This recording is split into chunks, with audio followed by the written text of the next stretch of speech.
Hey folks, and welcome back to Beach Road to another edition of Test Ride Pattaya. That's right.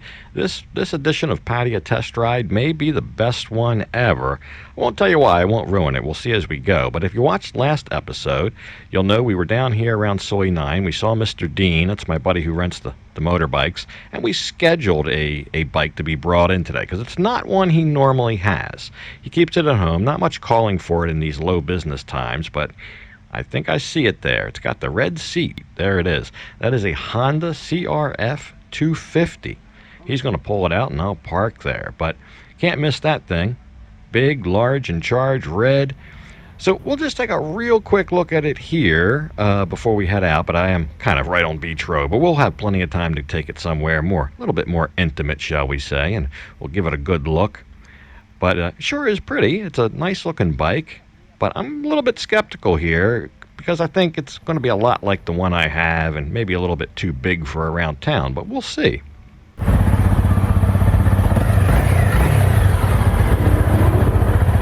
So yeah, much to my chagrin, this thing was on fumes. The last digital bar of gas on the gauge panel was flickering. So it was down to the last bar and that was like blinking or flickering. So I kind of went down some side streets here. Maybe there's somebody selling some bottles of gas. There are no real gas stations in central Pattaya, not this part. To go up, I guess, to Pattaya Nua or North Pattaya. But I asked a couple moto taxi guys. They should know where gas is. And sure enough, he directed me behind Avenue Mall. But the place he directed me to, believe it or not, was actually out. They had the bottles there. They were all empty. They had run out of gas. So then I asked them, and hey, was that a speed bump? To be honest, I didn't even feel that bump. But I did eventually go up to Soy Bacal, Soy Diana here, and we got some gas.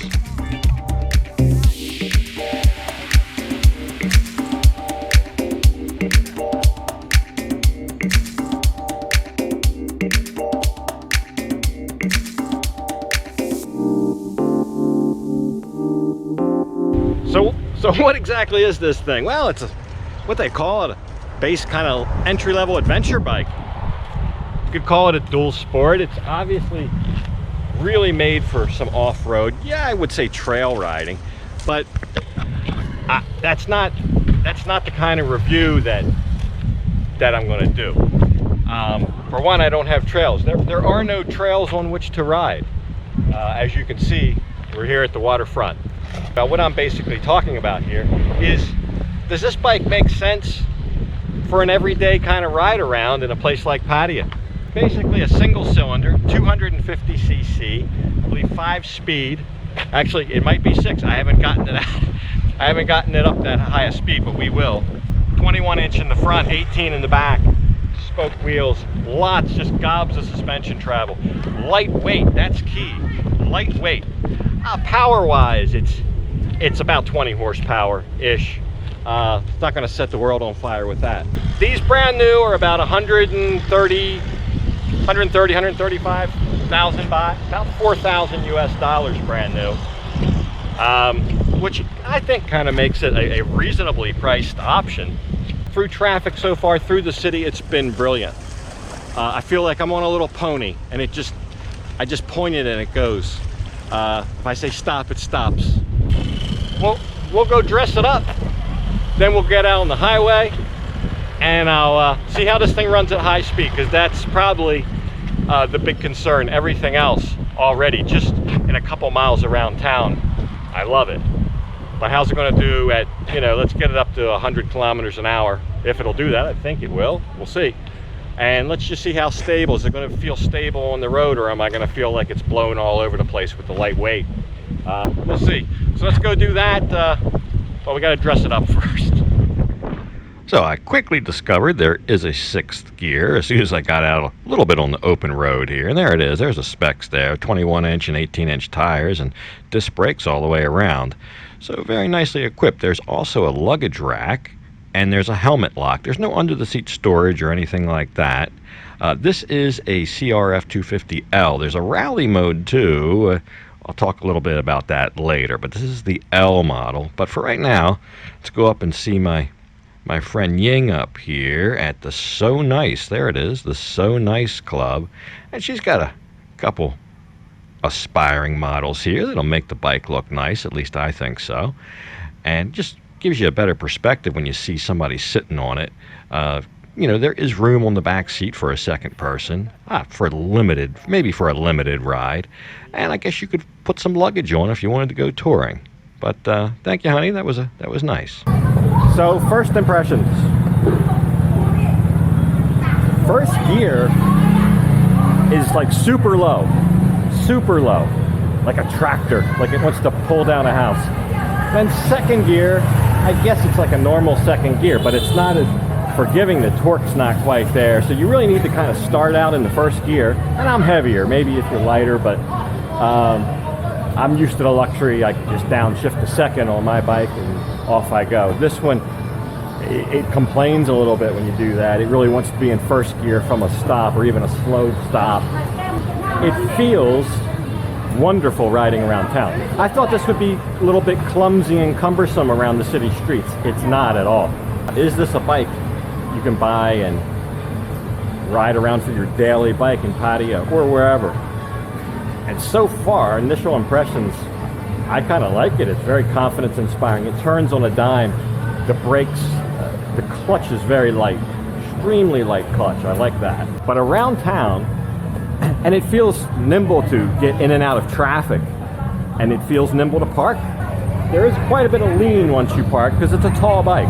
Well, once you sit on it, you absorb a lot of that suspension. You've got so much wheel travel. The suspension is very cushy. It's very smooth. It eats speed bumps for breakfast, for breakfast, lunch, and dinner. It's kind of like sitting on a nice, comfortable couch over a speed bump, if that's such a thing. It's water cooled. That kind of surprised me. I thought these were air cooled. It's actually liquid cooled. And I think that's another thing, because these are meant to ride around at a low speed. You're not going to get a lot of air cooling on trails and things like that. So the fact that they have that liquid cool, maybe I think helps it run not so hot when you're just putting around town in traffic, you know, 10 to 20, 30 miles an hour. Where my bike gets very hot. My bike doesn't like that. It likes to be out on the road touring, and it stays cool. But around town in this Pattaya traffic, it heats up really quick, and it can be a little bit annoying. But we'll go out and do some more distance, and we'll see what it is. But so far, so good. So we'll get this up to speed here, and surprisingly, it felt very stable, very planted at 90. I did push it up higher than that, and I'll talk more about that in a second. But it didn't have that light flyaway feel like you get on a small scooter or something out on the highway at 90 kilometers an hour. It did pretty nice. It's the best shot I could get. That little cable was kind of in the way. I'm at 89 there, and basically at half RPM, so that's nice. Now, I did allude to the fact that there is the L model, and then there's the Rally model. Now, the Rally model is about 1,000 baht more. And for that, you get higher ground clearance, but that comes with a higher seat height as well. This seat height, I could comfortably flat-foot it there, and with a little bit of knee bend. Stopped at a light, I was flat-foot with a little bit of knee bend, and I'm only 5'10 and a half. So, not that high. If you're taller, maybe the Rally, but also the Rally has, I think maybe the fuel tank is bigger, but it's heavier. It's like 20-25 pounds heavier. They got the same power, same engine. So I don't know. I think the Rally, maybe if you're going to do more trail and off-road, and the L if you're going to do more on-road.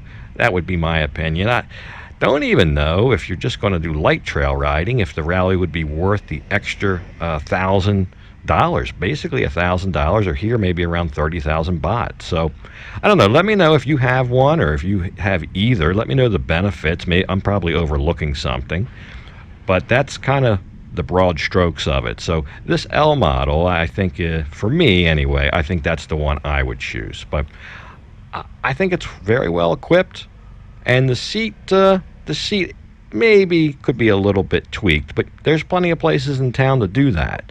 So it depends. If you're going to be on it for a long amount of time, maybe address the seat. I got to tell you, I absolutely love it. I felt at home on this bike from the minute I got on it. It just fits me like a glove. At least that's the way it feels. Now we just got it up to speed.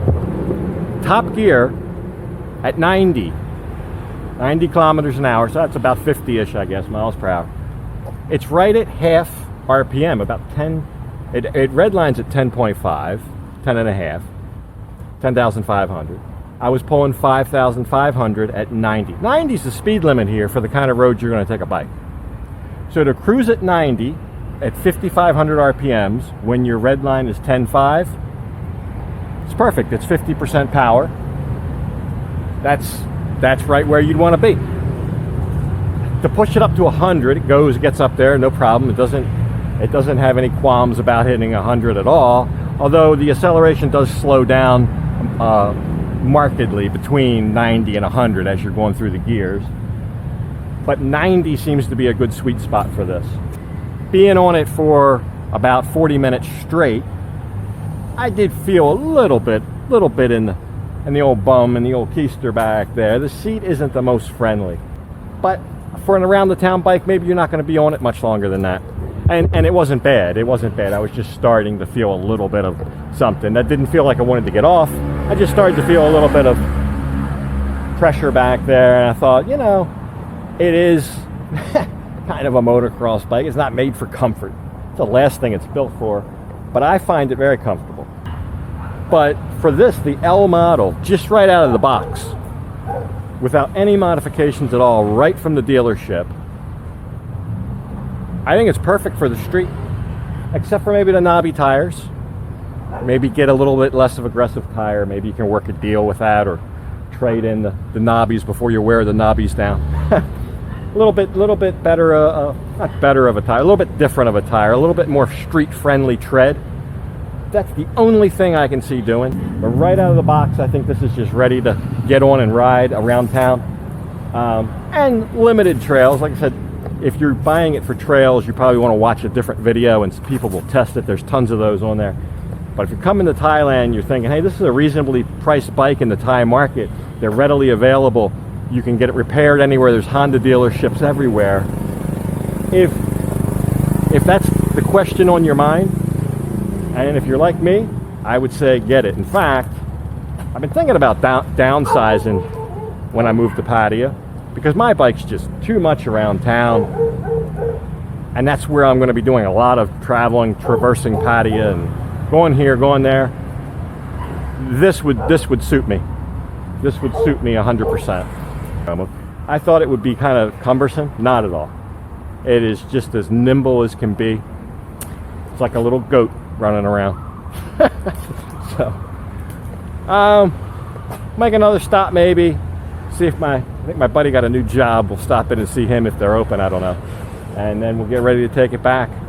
But 2 thumbs up for this guy. So yeah, how about that? But I went over here, stopped in here to see my friend who got a job at the Den here on Soi Chaiapum, and when I got here I noticed it's like one of these places that's all closed up, so I didn't go in. It's dark in there, but I tell you what, very nice place. I almost felt underdressed going in there. Very, very suave. But let's go back and see Mr. Dean, give him back the bike. The shadows are getting tall here on Beach Road. It's getting close to 5 o'clock, so he goes home at 5. He said, don't be later than 5. So here we are. Gotta tell you, usually after I get done the test rides, it's so nice getting back on my bike. It's so nice to get back on a familiar bike, and it's comfortable, and ride home or wherever I'm going. But yesterday, I kind of missed that other one. Kind of missed the little Honda 250. And I don't know. When I woke up this morning, it was yesterday. I woke up this morning, went for a walk. I had to shoot another segment out on the beach, but I was just thinking, that for me might be the perfect bike for here. I was really impressed. It made such an impression on me. I was thinking about it this morning when I woke back up, even though that was yesterday. So I think I want one. So we'll see what happens, but I just wanted to kind of impress upon you. That's the impression it made on me from a couple, 2-3 hours riding around yesterday. So that's the most forthright I can be and tell you. All right. So yeah, there you go. That's why I think this episode was the best test ride Pattaya ever, or at least so far, because I really, really like that bike, and I don't know. One might be in my future. We'll see. Now, if you want to rent a bike like that, Mr. Dean has the one I rented. That is the L model there again. I believe he wants $700 for the day. Weekly, you're probably looking at about $2,500 for the week. So I don't know. I'm not a big fan of long-term rentals, but people usually ask that. But about $700 a day.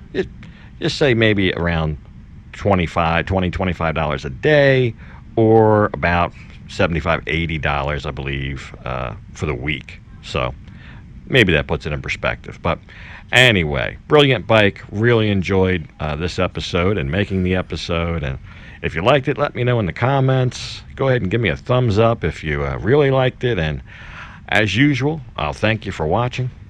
And until next time, bye for now.